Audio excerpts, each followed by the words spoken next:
reach historic highs under President Trump. Do these high grocery prices make it easier or harder for families to eat fresh, healthy foods?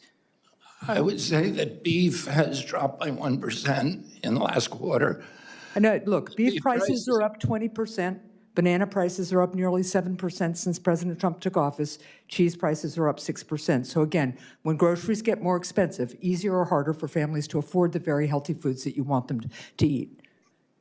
Well, there's also, you can eat beef, you can eat poultry, you can eat fish, and the price of beef is dictated by the size of the herd. The herd dropped to the If it's, lowest. look, you're not answering, but obviously if the food is You're more blaming expensive. President Trump for something that he didn't do. Well, let's take a look at this image. Did you post this image in 2024 about grocery prices being too high?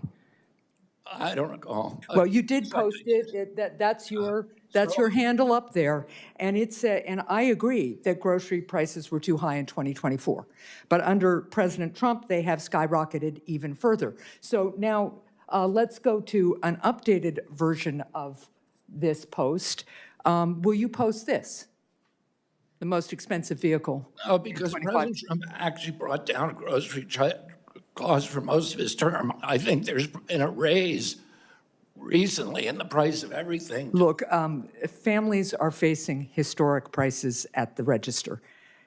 You don't need to be a Secretary of Health and Human Services to know that. You don't need to be a United States Senator to know that. The people in New Hampshire, the people across this country know that because they go to grocery stores today. And the fact that you either don't know it or you don't want to admit it just shows how out of touch you and the Trump administration are. Now let's go to another issue.